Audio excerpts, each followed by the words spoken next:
Welcome and thank you for attending today's webinar, Creative Recovery, Prioritizing How to Support Tennessee Artists During Economic Uncertainty. This is the fifth webinar in the Persist and Prosper series, hosted by the Arts and Business Council of Greater Nashville and sponsored by the Tennessee Arts Commission. My name is Jonathan Harwell-Dye, and I'm the Program Manager for the Arts and Business Council. I want to begin today by reminding everyone that we are recording the session and that we will share a link to the recording in the coming days. So if you miss anything, you'll be able to go back and watch it. We'll also provide PDFs from all of our presenters today, along with that video recording so that you can follow along. On the agenda for today's session, we have 4 speakers who are going to do presentations about their organizations and the work they do to support artists throughout Tennessee. And during the presentations, feel free to put questions into the chat and we will collect those for the Q&A that will follow the presentations. You can submit those at any time. And now it is my honor to welcome Ann Pope, Executive Director of the Tennessee Arts Commission, to say a few words and get things started. Ann? Well, thank you, Jonathan, and welcome everybody and Happy New Year. We're really excited to help sponsor this webinar series. We're really excited to be here, and we hope these webinars. This is the 5th one. We hope that the ones for those who have been on the previous ones, that they're designed to help arts organizations and artists navigate these challenging times. We hope they've been beneficial. We've heard from many artists over the past few months about how difficult these times are. We really hope the information that's presented here today can help.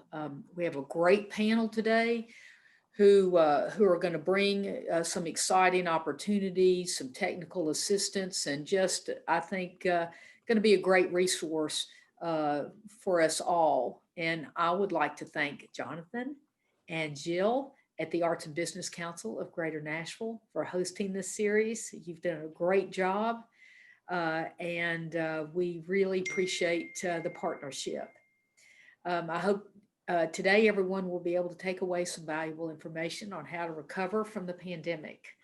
We will present our final webinar in February. Stay tuned, and thank you very much. Thank you, Ann, and thank you to the Tennessee Arts Commission for sponsoring this series. We appreciate your support and all that you do for arts and culture in Tennessee. And I am pleased now to welcome today's speakers. I'll list everybody and then we'll get started with our first speaker.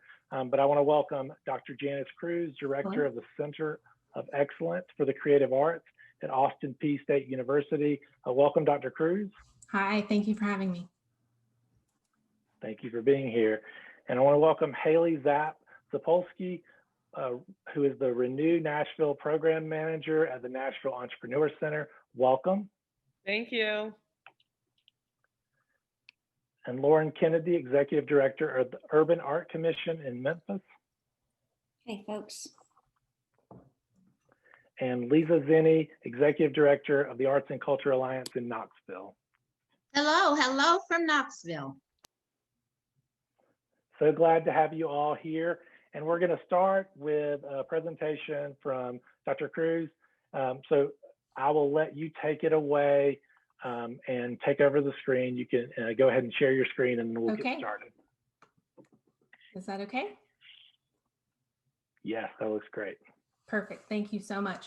I just want to thank Ann and the rest of the Tennessee Arts Commission and also the Arts and Business Council of Greater Nashville for inviting me to speak today. I'm especially honored to be in such good company with the other panelists, most of whom I don't already know. So I'm excited to learn about what work they're doing as well. I just wanted to briefly give you an overview of the typical day-to-day activities that we normally do without COVID, and then talk about how we're changing our approach with COVID. So first I want to say I am Janice Cruz. I'm the Director of the Center of Excellence for the Creative Arts at Austin Peay State University, which is a mouthful. So we use the acronym SECA, which looks like this. And so when you hear me say CECA, that's the CECA of the title. We are located in Clarksville, Tennessee, about 50 miles northwest of Nashville, just off I-24, in a great community with a vibrant local arts scene. And Austin Peay is a state university. It's been here for about 92 years, and we have just over 11,000 students.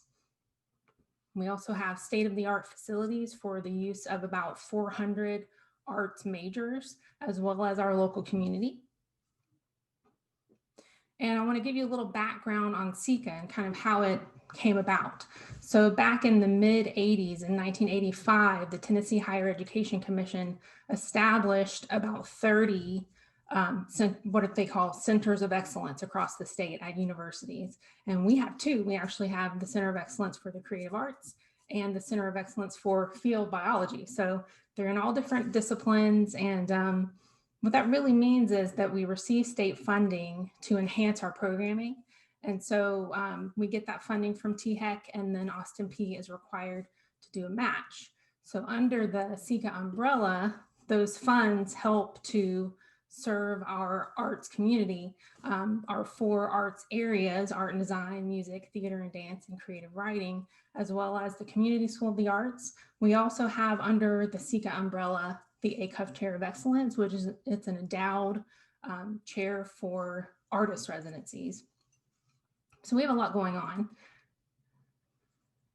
Who we serve really anyone who wants to be involved in our programming, from the general university student to the arts major, the general public from pre-K through adult, as well as professional artists, including our own faculty. How do we engage artists? Well, we, in our mission, we say that we sponsor the creation, presentation, study, and research of significant and distinctive works of art. So I'll show you some examples of that in a moment. But we also have a robust arts education and outreach program so that we can really reach the full community in a wide scale way. A typical year for us might look like this. In fact, this is our FY19 data with no COVID involved. We might have anywhere between 60 and 90 guest artists, so musicians playing concerts, guest writers, artists doing exhibitions. We have over 100 events a year in a typical year, and we have 6 professional exhibitions in our gallery space, as well as 2 sponsored student exhibitions with cash prizes for winners. So what does that look like on the ground? We might have artist residencies like these. On the left, you see a picture of a rehearsal with a composer, John Mackey, who's there while the ensemble is rehearsing his commissioned piece, also with a soprano soloist. And on the right, you see a teaching artist from the Kennedy Center who's in residence here in Clarksville in one of our local schools. We also have many public events. People from all over Tennessee, all over the nation, and even some international artists come here every year. And we also have, as I mentioned, exhibits in our gallery space. So we have many, many public events, readings, lectures, all kinds of stuff. We also have a very robust community engagement program where we bring, for example, regional, middle, and high school students to our campus for large-scale outreach events like the Choir Fest picture you see on the left. We also partner with our local school district to provide free tickets and bus transportation for K through 12 students who experience a professional level arts experience completely for free. And just as a side note, in the 2 years of that program, we've actually supported transportation and tickets for almost 7,000 students in our district. So it's really taking off, and I'm very proud of that program. We also do a lot of work behind the scenes that people may not know in the public. For example, we support faculty research so they can go to conferences, they can go do their research in their field. We support student travel to conferences as well. And we also have a great number of student scholarships for Austin Peay students. So I love this picture because it's a picture of a student production. It just looks like kind of a normal student production, but if you look at that picture closely, you'll see that the students look really sharp. And that's because we had a professional costume designer work with them, take their measurements, design and build their costumes. And not only that, but she also guest lectured in several classes to teach them about the field of costume design. So we have special projects like that that enhance what we do. It may not be visible from the audience necessarily. So that gives you a little snapshot of the typical types of activities that we do. What does SECA look like now during COVID? So as most everybody in the arts had to do, we moved many of our events to a virtual delivery. That's been tough. Clearly, it's not the exact same experience, but we've been trying to look for positive outcomes. So one positive outcome has been that even though sometimes our audiences are smaller, we've had national and international audience members. So for example, the picture here is from a reading with two authors. One was a judge for a book competition and the other was a winner. And we had about 110 people there, which is really good for a Zoom webinar. But one person was from California and another was from the UK, and that was just really neat. So that's something we may continue doing even when we are back to live delivery. And I just want to mention before I move on that what we tried to do with COVID was look at what we're doing with artists, and if we can't do exactly what we plan to do, what can we do instead? And that really helped us kind of think outside the box a little bit. So in most cases, we didn't cancel any artist contracts. We just changed the duties underneath those contracts. And in some cases, we applied the money we would have spent on travel, food, and housing to that contract so that that money went directly to the artist instead.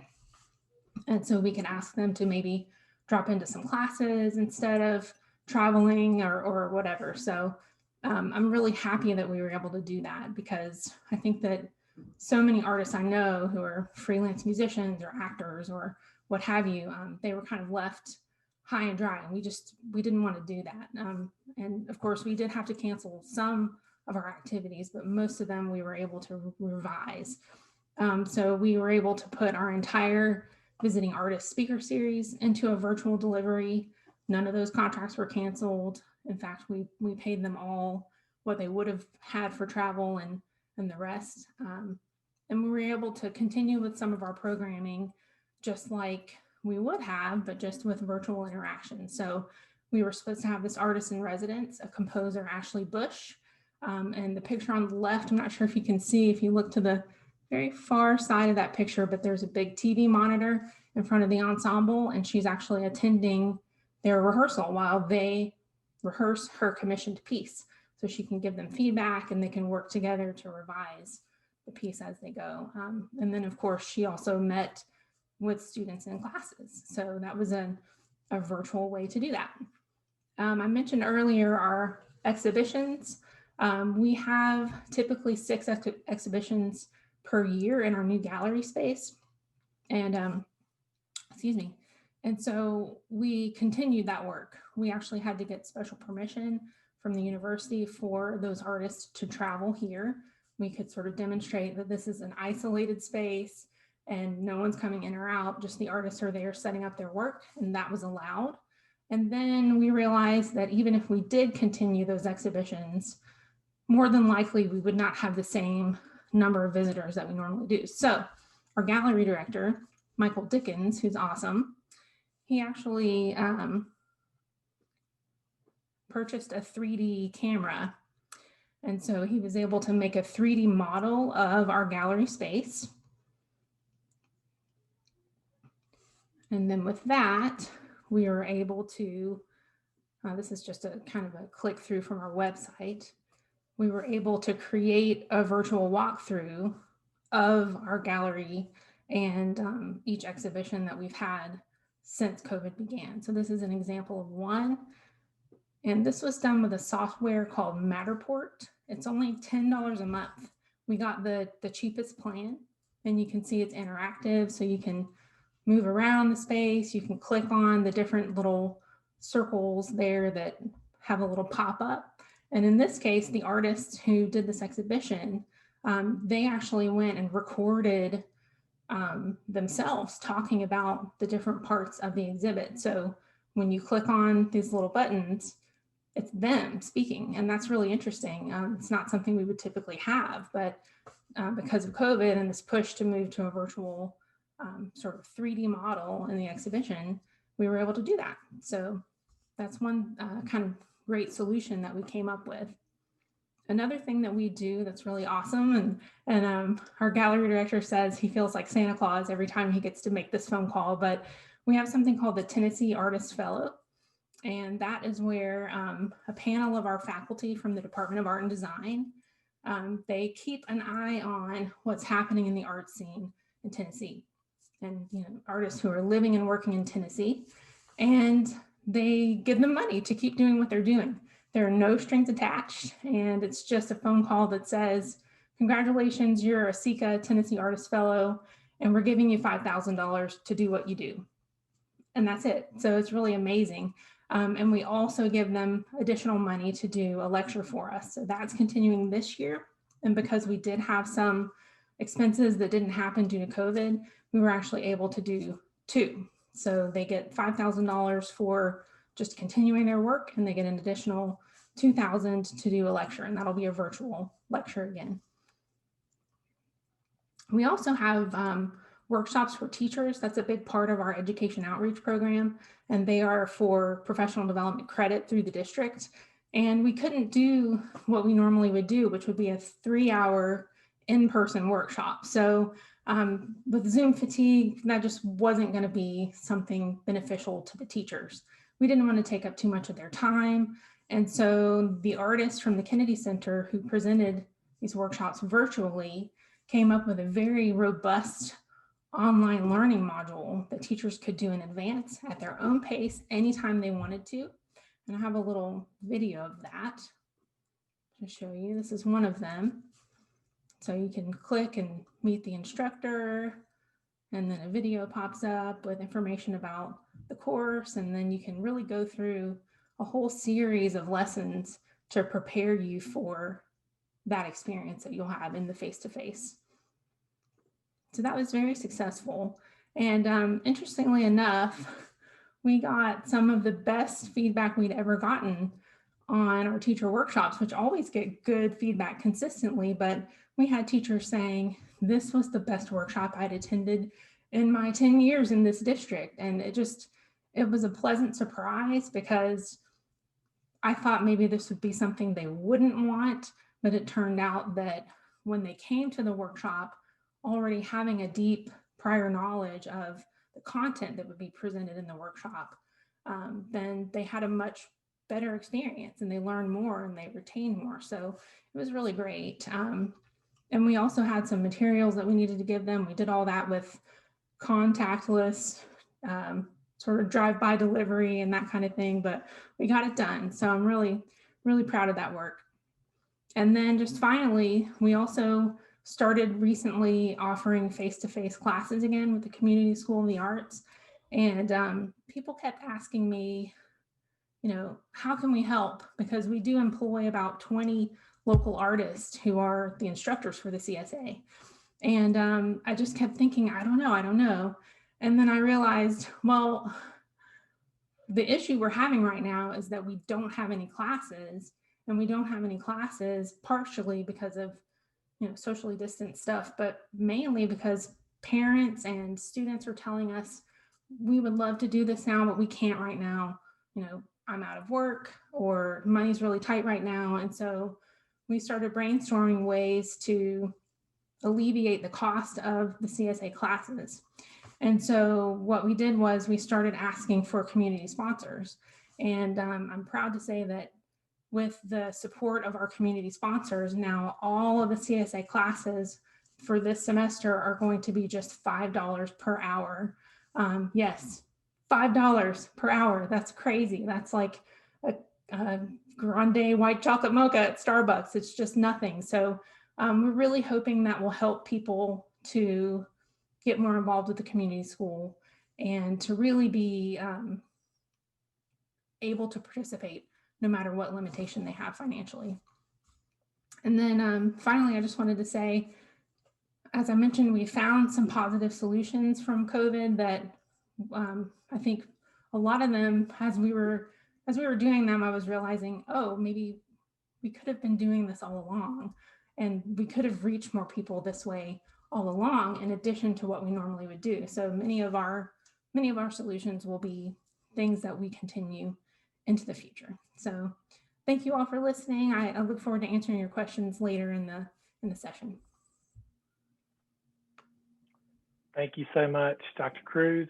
And if you have questions, feel free to put them up in the chat. We'll gather them all, and then we'll go through them at the Q&A afterward. But now, Zap from the Nashville Entrepreneur Center is going to talk about Renew Nashville and the work they've been doing to help small businesses and treating artists as small businesses. So welcome, and you can go ahead and share your screen. Let me see, you should be a co-host. There we go. Okay, you should be able to share your screen now. Beautiful. All right. Hi, everyone. Yes, please call me Zap, Z-A-P. 3 months ago, or I guess it was 4 now, we launched Renew Nashville, a pandemic response program for small businesses. It was really built from the ground up of figuring out, all right, what do businesses really need in COVID? And it was in partnership with City Council, actually, and 4 other nonprofit organizations. And some of those organizations were giving direct grant money to small businesses. But our role at the Entrepreneur Center with Renew Nashville is really looking toward the future of how could we help businesses pivot? How could we help them really figure out how to be sustainable in the future? And what resources did they need to get that done?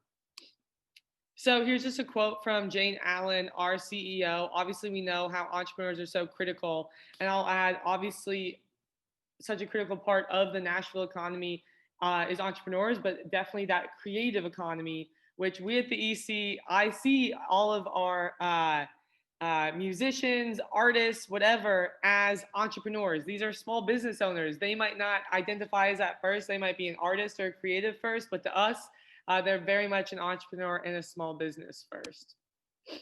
So I'll just run through all these topics on each slide, but definitely feel free to ask any questions. So like I said, I am Zap. I've been working at the Entrepreneur Center for 2 years now.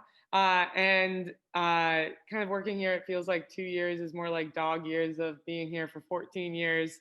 And just my job is running Renew Nashville, but so much of it is actually just being connected to the people and really connecting them to each other constantly and consistently. So definitely I'm the person to reach out to if you're interested in this program, but also if you're ever interested in plugging into the entrepreneurship scene here in Nashville, I can be definitely a support for you there and just figuring out who might be the right person for you to speak with. So what is Renew Nashville? Sorry, I should have turned off my Slack. Several different things. We now have 800 businesses in the Renew Nashville program, and different businesses take part in different aspects of the programming. So one piece is we're hosting events about twice a week. These are going to be just different business workshops, how to do your own PR, how to do your own marketing, how to manage your cash flows, definitely a range of topics. What I do think is most valuable about these workshops, because I know you can find a lot of different content online, I would say about 90% of these speakers, after they host a workshop, you are able to book a one-on-one session with them. So if you want to dive in deeper to whatever topic you heard in that workshop, if you came to the event, then you can also book a meeting with them and we can make sure that you get that kind of attention that you deserve, which also goes into our one-on-one advising. So we have over 290 advisors here at the EC, and we specifically had 85 advisors to support the Renew Nashville participants on a specific platform. But also what needs to do, we have a whole platform where you can book with these people. You don't even have to go through me or anyone else on staff. once you're signed up after you apply, we just have a platform in which you can book those meetings, and I'll show you that in just a little bit. Then we have a lot of different resources and access to things like software discounts for small businesses. So that might be HubSpot. We've been running a speaker series. I think, the value of hearing speakers and how they've pivoted through COVID is hard to measure, but it's definitely been an interesting time capsule to capture what people have really gone through. When COVID first broke out, we actually did a ton of events with folks who kind of ran businesses during 9/11 and during the 2008 crash to hear from them. So we were really excited to capture all the different stories of people who had to pivot, had to figure out new ways amidst COVID, and who might have found out, like, came out stronger, suffered immensely. We've tried to have like a mix of different industries and topics. And then we just have networking. I do think we have great networking here since everyone is an entrepreneur and small business owner. It's really about connecting with people who have similar problems with you and less about kind of business development a bit. We are running virtual networking and in-person networking. So we do have a mix depending just on your comfort level and what you're looking for. And our virtual networking, we do have an awesome platform that allows us to do like speed networking. So you're just in an event for an hour and you have 3 minutes with each person. So it really does allow you to meet a lot of people still in this virtual era, which is what a lot of people come knocking on my door saying, hey, I want to meet people. And I'm like, all right, I have plenty for you. Come join us. So like I said, I think the best asset is going to be our advisors. Again, these are going to be really business experts, but I think any of these people have an expertise that they can apply to artists and creatives. So for example, like we have Elizabeth Duffield highlighted here. Elizabeth really has an expertise in digital marketing campaigns, setting up email marketing and setting up your HubSpot. I know this because I met with Elizabeth to help me with my own digital marketing campaigns in HubSpot, and she's been great. But we just have an entire platform where you can just log on and click on Elizabeth to learn more about her. And then you can book directly on her calendar. You're hosted a virtual meeting. You can provide us feedback on how that meeting went. And also, even if you don't want this passive approach of picking your own, you can always reach out to someone on me or my team and say, we can set up a quick 15-minute call to discuss, all right, like, what are you going through? What do you need help with? And then we can try and find someone or recommend who might be the best person for you to meet with. And then this isn't on the slides, but this is what I think is the greatest asset, and something new we've added is we're hosting free office hours with service providers. So the advisor platform is really going to be like general business advice, like 30,000 foot view, strategy, what is the future? What should your business do? But our office hours are specifically with service providers. So we have about 12 different topics and we host a lot. So like, for example, next week is a 4-day week and we have 5 office hour sessions, and they're going to be lawyers, accountants, digital marketers, software developers, e-commerce experts, HR experts. I'm trying to think, I know I'm missing several, but anything that really we saw as, PR is another one.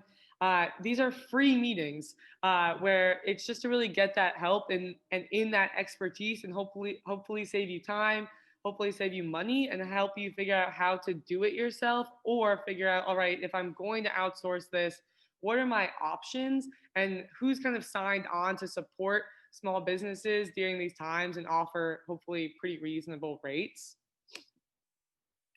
The next part is just our virtual community. So we run a whole Slack network with all of our different companies. So it's a great way just to get involved.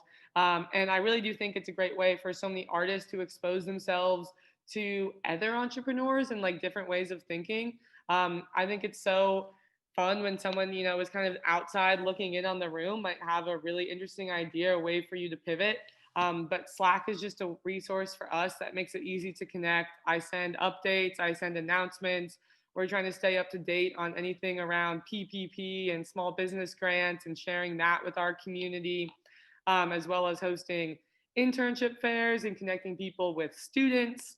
I'm trying to think what else, or just I don't know, having people to talk to and who are going through similar issues and struggles as you. And we just share about our virtual networking in here as well. Like I mentioned too, we have a lot of discounts for software. This might be less applicable to kind of small to artists and creatives, but there might be some tools, and this isn't all of them. I think HubSpot might be the most applicable and just client management software. We have some more sales software that helps people for very cheap rates just manage all their clients or bookings or whatever that might be. But that might be of interest to folks as well, just to get some discounts or at least check out, hey, what tools are out there? So many businesses really aren't using some tech tools that could save them a whole bunch of time and develop some processes as they're starting to scale. Here's just some workshop topics. So all over the place. Like I said, it's not like you're required to attend anything, but it's definitely going to be here as a tool. And here's some COVID specific ones we had, as well as some general business workshops. And I think the greatest thing about Renew Nashville is that it's open to everyone and it's completely free. So I technically have to say it's only open to Davidson County businesses on the website, but you do not have to be in Davidson County and we will let you in. No worries about that. So that's another opportunity as well. It's totally free. There's no due date. This program is running until March 31st. We're kind of crossing our fingers that the city government decides to extend it, but to be determined. There's no industry or stage of business. Truly, the application takes probably 4 minutes, and there's nothing. It's really just your home address. We would like to ask for a business address, but you can just put your home address as well if you don't even have a business address yet. That is completely fine. And then we just ask you some questions about kind of where your business is hurting the most. And then you just go to this link to sign up. I will say as well, we just launched a video studio as well as a podcast studio for anyone who's looking to create content. That just launched today. So I don't have any information about it yet, but today, the very first podcast was recorded in our brand new podcast studio. So if anyone's interested about that, I'm happy to get you connected in that. But like I said, you just go to ec.co/renew-Nashville. Takes 4 minutes to sign up, and you'll hear back in less than 24 hours. And even if none of these resources are interesting, or maybe just a couple, or maybe they're all interesting, and you're like, I love this, I need to dive into all of it. It's really like self-service, and we're always here as a human connection. Anyone who reaches out to me, I will hop on a meeting, a Zoom call to figure out, what we can do for you and what resources that we're providing really make sense as well. I probably ran through that way too quickly, so I've put us ahead of time, but does anyone have any questions? Sorry, I've just done that slideshow like so many times. I talk too fast, but if there's anything I could dive into deeper, I'm happy to share more. Hi, my name is Jasmine Mitchell, and this is awesome. I never heard of this, but I did. So you were saying that there were some free programs, but I had the website up and I was looking at the membership. So, okay, the membership cost. So what was free? Yeah, Renew Nashville. So it should, okay. if you go to somewhere on the website, I think programs Renew Nashville, and I'll say we don't publicly put this, but so it's all virtual. But for Renew Nashville, we're giving people like 1 month free of space if you want to come work out of our space for a month. But then after that, it is $100 a month. But we are the cheapest co-working spot in town, so that's still significantly discounted compared to other co-working spaces. But if you sign up for Renew, we can give you 1 month free. And there's no like obligation to start paying afterwards, although we hope you love it so much that you do join us. Yeah. Okay. Thank you for the clarity. Thank you, Jasmine. Yes, and thank you, Zap, so much for sharing all of that wonderful stuff. I hope everyone will take advantage and get in touch and apply for Renew Nashville. There's an incredible list of free resources that people have access to. And now we're going to welcome Lauren Kennedy, the Executive Director of the Urban Art Commission in Memphis, to talk about the programs that they offer. Thanks, Jonathan. Hi, everybody. I'm gonna just get to my screen sharing here. Okay, so can you see me good? Great, thank you. I'm Lauren Kenney, I'm the Executive Director of the Urban Art Commission in Memphis. I am a really obsessive kind of Dolly Parton fan, so I always just kind of have her at the beginning, and shout out to Nashville for convening this talk and then having this beautiful mural project. But so we're a nonprofit founded in 1997, focused on the development of public art throughout the city. Our mission is to create opportunities for neighborhoods and artists to connect and shape spaces through public art. And historically, what that's looked like for us is what we tend to call traditional public art projects.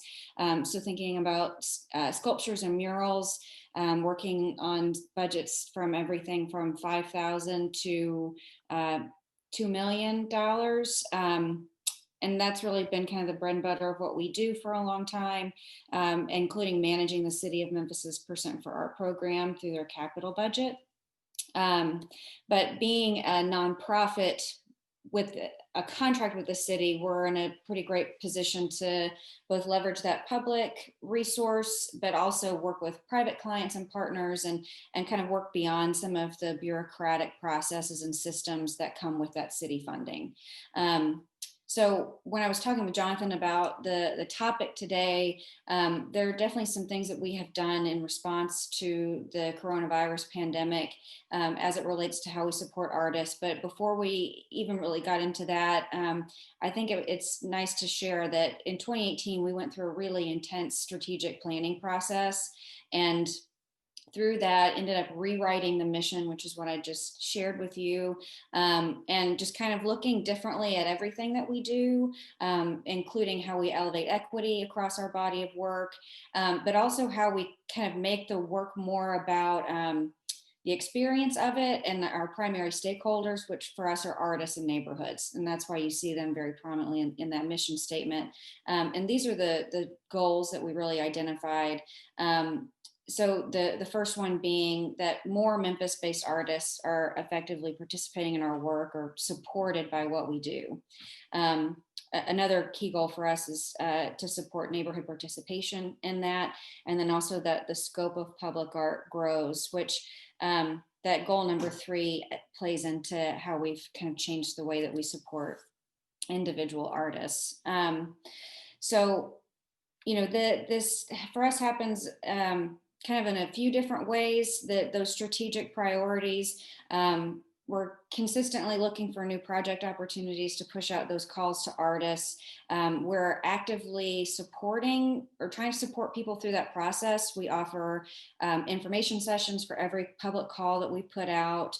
We offer one-on-one opportunities with somebody from our team to actually workshop somebody's application for their submission, because there are a lot of barriers to this field, and we're here to try and alleviate those and remove them and to bring more folks into what we're doing. And some of the ways that that's manifested is an artist like Yancy Via Calvo, I think, is a really fantastic example. She's somebody that when I first started this job 6 years ago, I knew her primarily as a studio painter.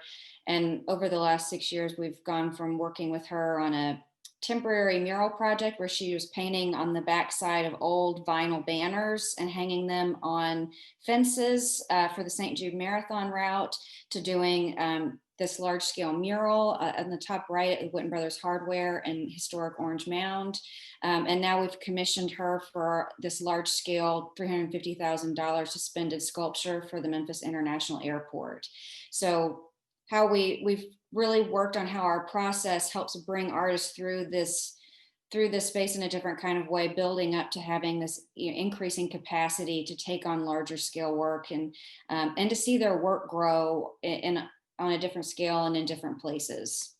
And then getting to work with somebody like Lorenzo Scruggs on he's been a long time sculptor, but his first sculpture commissioned by the Urban Art Commission. So that's kind of the foundation that we're going into. Well, and I'm sorry, then the other piece being that scope part, I'm sorry. So part of how we've also come at this is that we just changed our definition of public art too, because I mentioned earlier that traditional public sculpture and mural work that we continue to do, but that's not how artists are all making work. And there's actually a very small group of people in Memphis who are consistently working in that space. So we recognized that we needed to change how we were thinking about what counts as public art, and that we define it as creative experiences and shared spaces, and then have really pushed ourselves to think about how we can support all kinds of media and disciplines and approaches in public, including a program called Revisiting, where we ended up commissioning an experimental jazz group called Frog Squad to compose a 30-minute set in response to the sculpture you see behind them there in the bottom left. And they were in conversation with the artist to create that piece. And then getting into this Bridging the Distance program, which I'm going to talk more about here in a second. So that's the foundation that we walked into the COVID with. And kind of the very first thing that we saw as things started to shut down and businesses were closing, all of this work that I'm talking about here is about relationships. And from our relationships with artists that we work with, we know that very few of them are full-time artists. A lot of them are working other jobs. And for folks who are working other jobs, we knew that a lot of those jobs were being negatively impacted by COVID shutdown. And then even for the folks who are full-time artists, we were hearing about how they were losing job opportunities, right? Things that were coming in the pipeline were being shut down or postponed indefinitely. And then thanks to folks like Arts Memphis, who's our local arts council, and then Americans for the Arts, then we were seeing all this data roll in about, over 90% of artists are reporting that they're negatively financially impacted by COVID. Over 60% are reporting that they're fully unemployed. And then we were hearing about that on an individual level from the folks that we spend time with here. And so we saw that one of the most important things we could do was to make sure that we're continuing to pay artists at every turn that we can. So that looked like one, thankfully, a lot of the capital projects that we were working on were not canceled. We didn't have the rug pulled out from under us on some of these major developments where we had commissioned projects. So we kept pushing really hard to make sure those things stayed on track so we could keep those checks going to artists. And then we also looked ahead at our calendar and saw some artist calls that we were planning to do in the fall that we were like, actually, we can just move that up and make this happen in the spring so we can move that money faster. And then we also took some of our own operating money and put that out to our artists as well. So the ways that happened were primarily through the movable collection was an important one. So this is a program through the City of Memphis's Percent for Art program that funds the purchase of studio work from local artists for display in public facilities. So this is a call where we were planning for it to go out in like October of 2020, and we got it out in May with a shortened application, shortened time frame. Our selection committee was ready and rip-roaring to go to review the submissions fast, meet fast, so we could turn decisions around. And we were able to move this one through a lot faster than our city process normally does. But this was also great because we were looking for work that already existed. It wasn't, you have to make something. It's, you've got something in your house, get it out of your house and let us pay for it. And then we've also used the kind of influx of those purchases to create new rotating galleries inside our neighborhood library branches around town, which is a new place for this collection to live. And that's been very exciting to see that grow. then we also created kind of a new fund for small artist project grants. So we were seeing other folks putting out kind of emergency grants, and we are not a granting organization, so we were trying to find ways to make sure we were staying within our mission and within our space. So we came up with this idea of the Bridging the Distance project grants, where it's super, super low stakes. Like, we don't really need a whole lot of deliverables, but artists were invited to submit a very short proposal with a really short timeline to throw out ideas to help people feel connected to each other. And this was, in May again, so when we were even more locked down somehow than we feel now.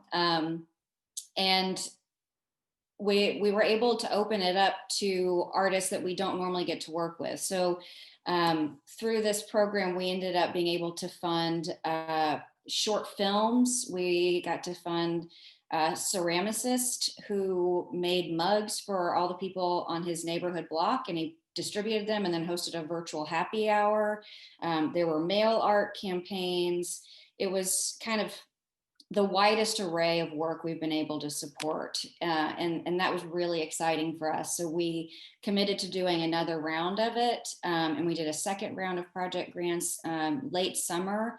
And then following the murder of George Floyd and the protests and that demand for justice that we saw all summer long, opened it up to not just a response to COVID, but also a response to the Black Lives Matter protests that were happening, and are actually going to be now folding this program into that revisiting program I mentioned earlier, so that this now becomes part of what we do on an ongoing basis. And here's some more examples of some of these great projects. And it was, like I said, low stakes. We just wanted people to be able to document it, and for it to engage people in some kind of responsible way given the pandemic, but to help them feel connected to each other. So, and then kind of another way that this morphed was being able to work on a special project, kind of branching off of Bridging the Distance, where somebody, Angelica McKinley, who's a Memphian working for Google, had heard about some of what we were doing through Bridging the Distance and decided to partner with us on this idea that she came up with. Her mom is a longtime United States postal worker at the East Lamar branch in Orange Mound.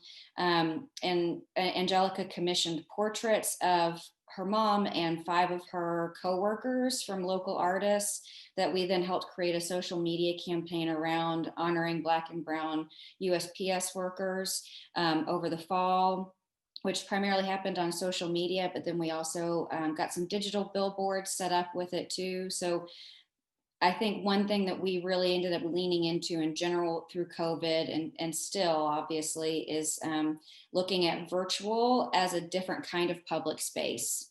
And I think that the Bridging the Distance program speaks to that too.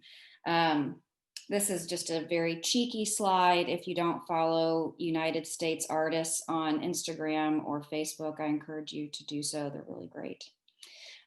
So yeah, kind of my last note was just that in addition to folding Bridging the Distance into work that we're going to keep doing from here, I just kind of mentioned too that the virtual spaces, that's also something that we're going to be bringing with us beyond COVID. I think we made some of these decisions because we were looking at how does our work happen in this moment in order to be responsive to the people that we care about. But I think we also found some happy lessons in looking at how the work could live differently that will be additive now to how we continue to function regardless of or beyond the pandemic. So that is my handy little presentation. Zap, I also probably went quickly. Thank you so much, Lauren. That was wonderful. And our final presenter is Lisa Vinnie, Executive Director of the Arts and Culture Alliance in Knoxville. Welcome, Lisa. Thank you very much. Those, my younger colleagues who just presented, you think that was fast. Wait till you get to be my age and you know you could fall dead at any minute. You talk fast. We're with the Arts and Culture Alliance of Greater Knoxville, Tennessee, the center of all kinds of insurrection. We serve and support a diverse community of artists and art and culture organizations. We have about 525 individual artists, and most of them who belong to the Art and Culture Alliance happen to be visual artists. This is our building, and we try to make it the center of community art in Knoxville. We provide advocacy, service, and support. And I want to focus on what we've been doing for individual artists during the pandemic to try and help them make a little money. One thing that our deputy director did that was really helpful is she put all of our exhibitions. We have 2 satellite exhibitions in addition to the Emporium Center, which you just saw, one in the airport and one in the mayor's office, City Hall. And everything now is online. So all of the pieces that are in our exhibitions, our satellite exhibitions, are online and available for people to view and to purchase. And this move alone has generated tens of thousands of dollars in income for individual artists during the pandemic. In addition to helping give them ways to exhibit their work, we also continue to provide $100,000 of opportunity grants. Usually 65% of that money goes to individual artists to help them grow in their work. These grants pay for equipment, training, and all kinds of ways to help them become better business people. And those are still available. We're just about to send out the applications. Here are the things that we do. I referred to the Art in the Airport. This is a program that in a non-pandemic year, we get about 2,200,000 visitors seeing this work, and it has generated over $70,000 in sales to individual artists. We've shipped work to the Netherlands, to San Diego, and this kind of shows you a little bit of that space. The airport also gives these artists awards for showing their work. So any little help we can give them. Here is Mayor Rojero, who is just, her term just ended, showing off the work of the artists who are in her space. The city then puts these pictures, rotates them on their Facebook page. The Emporium Center has 5 different exhibition areas, and they rotate every single month. Even starting in July, during the pandemic, we have continued to program these spaces. We do have a very, very limited capacity compared to what we had before. But we felt that as long as we were making sure that people were masked and social distance and keeping our numbers way down, that it would help the morale of our community. And that community includes artists. And we find that it has helped their morale. They feel like they're not in suspended animation. Something is happening. Here's another little bit of something that happens on First Friday. People love to see stuff happening. And here is not socially distanced. This was prior to the pandemic. This is the kind of crowd you could expect every First Friday at the Emporium. We also provide studio space for artists. 38% of the artists in the Emporium are Black. And we do that intentionally. We want to make sure that our artists of color know that they have a place. They belong at the Emporium. And it has been a very satisfying partnership for us. Our studios are very cheap. $7 a square foot per year is our cheapest studio. And finally, the Grace Fund. The Grace Fund was created to help people who are working in the art and culture industry facing financial emergencies. We've had nearly 100 of our colleagues contribute to the Grace Fund in the last year in donations ranging from $2 to $5,000. And this is what we do together. We take care of our own, and we help people who have been working in the art and culture field in Greater Knoxville stay in their homes by paying their utility bills, medical bills, mortgages, and more. If you would like to know more, here's our contact information.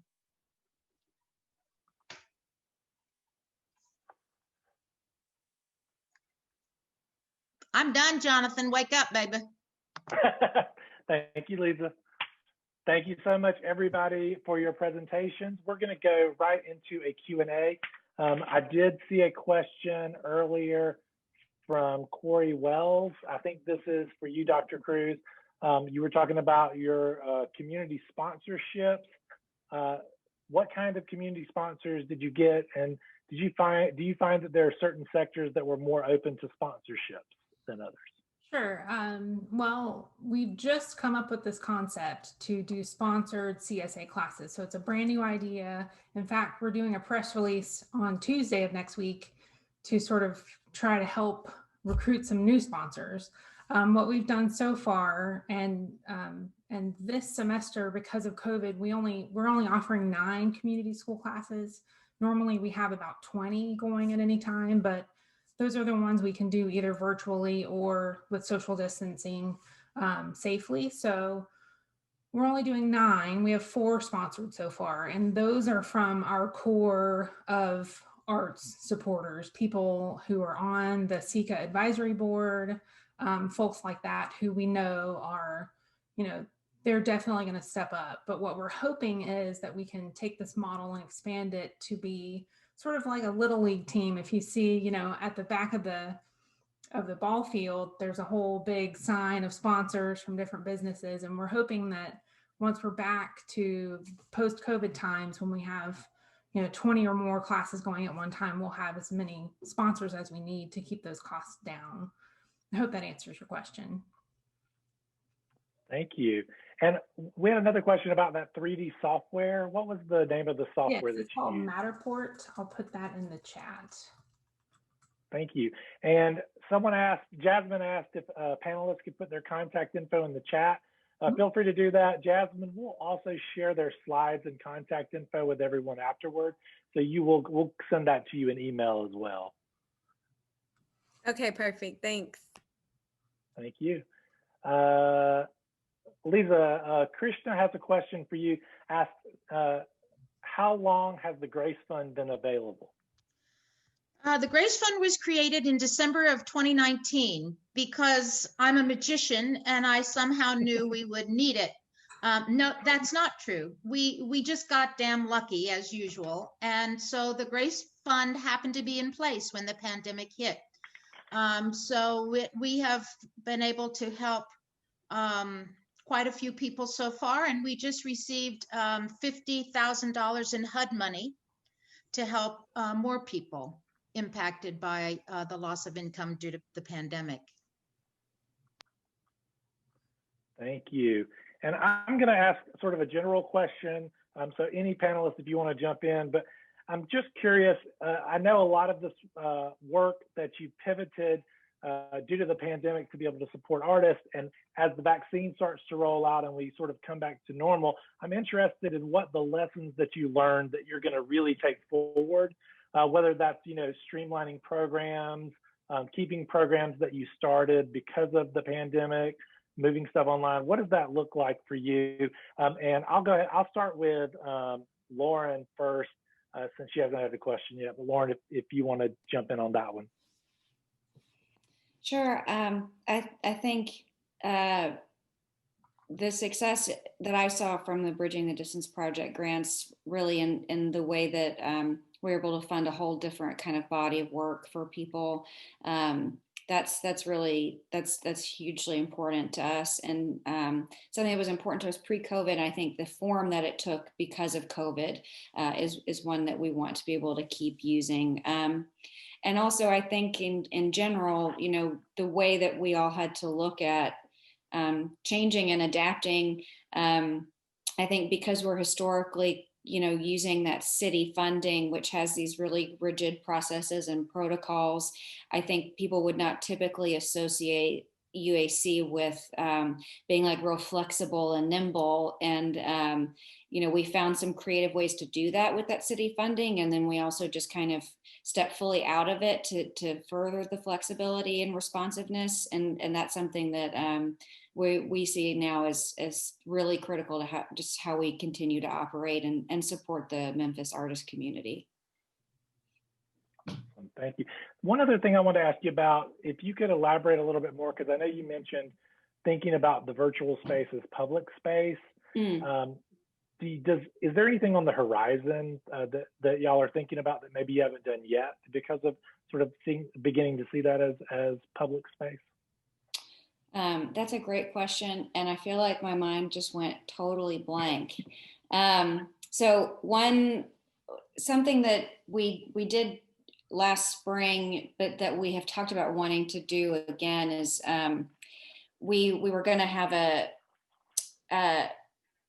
and it's not so much about artist support as it is about how artists engage with the neighborhoods that we're making work in together. But we were going to host a town hall and for the first time invite residents of 2 major neighborhoods to vote for their favorite proposals before we contracted with an artist. And again, that process that is so typically so rigid usually means that we're talking to people in the neighborhood after the artist has been selected. So we've been trying to kind of back that further and further back to as closer to the beginning of a project as we can. And we were very disappointed to not be able to host that event, but we posted all of the designs on our website and worked really closely with city council representatives for those districts and also neighborhood associations and leaders to share the info and invited folks to submit their responses using a really simple Google form. We had almost 400 people respond, which is like way more than we would have had from a town hall event. So we know we want to do that. Again, in the future, and like I said, additive to in-person events. And then also, I think video work and being able to really easily share links and for people to be able to access them kind of whatever time of day, or like if they're up in the middle of the night or if they just need a break during the day from work. It changes participation and access in such a way that I think is really, strong and interesting. And so we're also talking about taking just putting less emphasis on events in general for us and thinking about how we can use that money to create digital content. Either maybe that's a commission project in itself, or it's digital content that supports and fleshes out the experience of a more traditional public art project, so that more people are able to have that experience as opposed to somebody who could come to a 6 p.m. event on a particular day. Thank you. And it looks like Jasmine has a question for you, Lauren, as well. Can a Memphis artist partner with a non-local artist for their projects? Yeah, they can. And we actually really love to see artists partner, because that's another kind of important way that we have found to commission more artists on some, particularly these large scale projects, is to see a combination of design and maybe like structural experience kind of coming together, because it's actually true for a lot of public art programs across the country that artists are not always making that work by hand. They're maybe designing it and then working with fabricators. And so those partnerships we have found to be really critical in helping kind of spread the love and get more folks involved. Awesome, thank you. Ty asked, he said, Haley shared that you don't have to be a Davidson County resident to participate in the resources provided by Renew Nashville. Is this the case for any other programs? Ty is an artist in Chattanooga. So I'm just wondering, are everybody's programs locally, only local, or do you hire artists outside the area? Lisa, I'll let you jump in first, please. Some of our programs are for greater Knoxville artists only, the Bailey grants. You have to live within 50 miles of downtown Knoxville, but anybody from anywhere can be a member of the Art and Culture Alliance and participate in our exhibitions. Thank you. And Dr. Cruz, what about SECA? Are there opportunities for artists that live in Chattanooga, for example? That's a great question. So our programming is really, we're looking for both regional and nationally recognized artists. So that's definitely something we would be interested in. And I would, of course, have to pass that information along to our gallery director or whatever field that artist is working in, because we do have almost all of our programming driven by our faculty. And so they are really the ones who are telling me, I want this artist to come. So those relationships are important for, just kind of widening the net of people we bring to our campus. And then as far as just attending our events, I didn't mention this before, but almost all of our events are free and open to the public. They are on our campus, but now with COVID, I'm realizing we do have an opportunity to stream those or do an archival video that we put on our YouTube channel or something like that. And we've done a few of those so far where, the artists have had no problem with us posting those on YouTube. And then we've had some more views later on that I wasn't expecting. So that's working out, but definitely we want to know who's working in Tennessee. That's important for us. And we want to support everybody, even if they're not here in Clarksville. And I would, oh, sorry. Please go ahead, Lauren. I was just going to add for UAC, a lot of our calls right now do tend to be focused on Memphis-based artists, but we do also commission work from artists nationally and regionally. We actually just had a regional call close for the work that we're purchasing for our airport. So you can go to uacmem.org and hit that contact page. And if you subscribe to our newsletter, that's or our social media, that's a lot of how we get our calls to artists out. But also kind of similarly to SECA, like we would love to hear about what folks are doing that overlaps with what we're doing, because a lot of that resources we're trying to make available for our artists, leaning into being able to do a Zoom lecture or workshop for folks and not having to have people commit to flying in or taking time out of their week. We're looking at a lot of that as well. So yeah, that's great. Thank you. Another question for Dr. Cruz. You said that the Tennessee Artist Fellows are chosen because they are scouted. Do you have any tips on getting in that pool? Is that something that someone could get into? I'm not exactly sure because I'm not involved in that committee. That committee is made up of a team of faculty from our Department of Art and Design, and they have basically a growing list of Tennessee artists, and they look at them not only for the current work that they're producing, but what they're doing in the community, and if they're teaching somewhere, and they look at kind of the whole picture of that artist. And so I don't know exactly how to get into that pool, but I can definitely find out, and Jasmine, I can let you know that. Okay, thank you. It's just from stories that are, articles that are published and websites that they come across and things like that. Okay, thank you. I can also send you a follow-up email so we can stay in contact. Absolutely. Thank you. And okay, it looks like there's one other question about what TAC opportunities are currently available. And I think you'll have to go to the Tennessee Arts Commission website. Suzanne, I don't know if you are still available, if you want to speak to that. But Lauren just shared in the chat that you should also check out Locate Arts, TriStar Arts. They have an artist registry for connecting artists throughout the state. And I know they're working on the Tennessee Triennial is something that they're working on as well. So I definitely recommend checking out TriStar Arts and Locate Arts. Suzanne, can you take that question on what opportunities are currently available for visual artists with the Tennessee Arts Commission?